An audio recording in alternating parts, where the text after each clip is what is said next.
produção de livros-objeto levanta problemas a editoras independentes, editoras com pouca dimensão e pouca capacidade financeira para investir neste género de livros, porque muitas vezes estas soluções, estas formas de produção, uma vez que fogem à norma, fogem àquilo que é a regra da produção mais comum,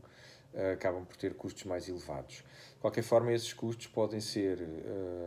suavizados se houver um esforço, se houver um exercício de estudo em relação às soluções disponíveis. E por isso o contacto próximo com as gráficas, com as pessoas que trabalham nas gráficas, com os técnicos de impressão, com as pessoas que dominam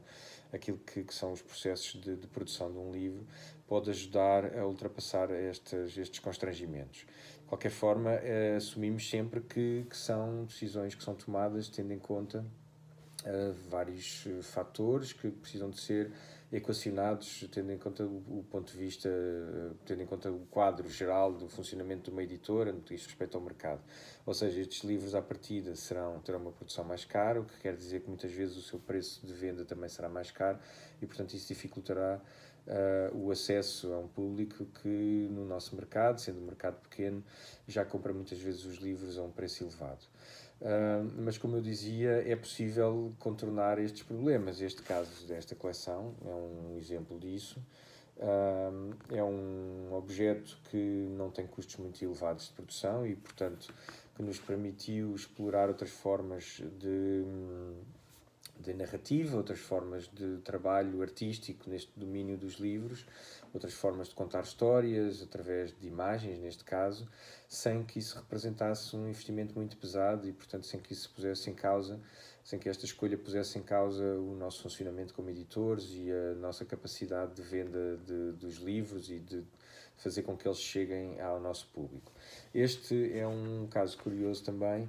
porque ele representa uma remodelação, a renovação de uma coleção que no formato anterior tinha muitas dificuldades, representava muitas dificuldades de produção. Este formato que nós estamos agora a pôr em prática já é o resultado de muito tempo de estudo do processo de produção deste livro junto das gráficas. Estivemos a fazer várias experiências com várias capas, vários papéis, várias formas de encadernação, isto porque no formato anterior nós não conseguíamos dar vazão, ou pelo menos não conseguíamos ter uma produção regular dos livros de uma coleção. Publicámos o primeiro título, aliás, publicámos 2 primeiros títulos, que foram um sucesso de vendas, eles esgotaram muito rapidamente, mas não conseguimos produzir as segundas edições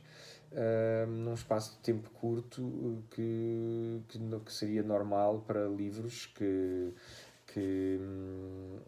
tiveram esse sucesso de vendas, porque a sua produção era tão cara que a maior parte das vezes não tínhamos o dinheiro suficiente para mandar imprimi-los outra vez. E, portanto, optámos por fazer esta remodelação do formato da coleção, abdicando de capa dura, portanto este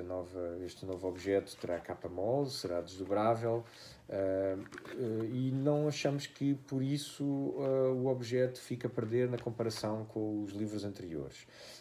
O que acontece é que temos de pensar de que forma é que este objeto vai ser concebido até para podermos ganhar outras formas de comunicar a mensagem e, portanto, ter outro tipo de apelo, para que o livro possa ter outro tipo de apelo junto dos leitores. Mas não há dúvida que a escolha de materiais mais caros, de formas de trabalhar o livro como objeto, utilizando sistemas ou de encadernação, ou de corte das páginas, ou de dobra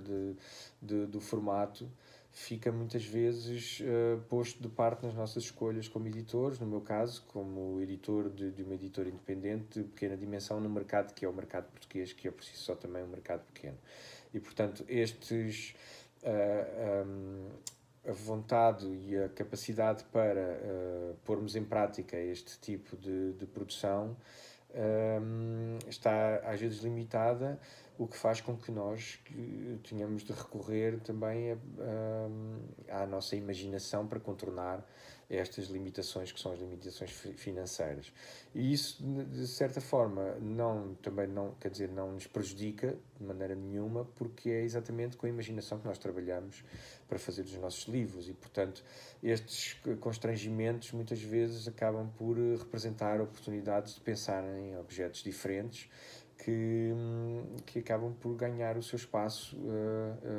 graças também a essas soluções mais inovadoras.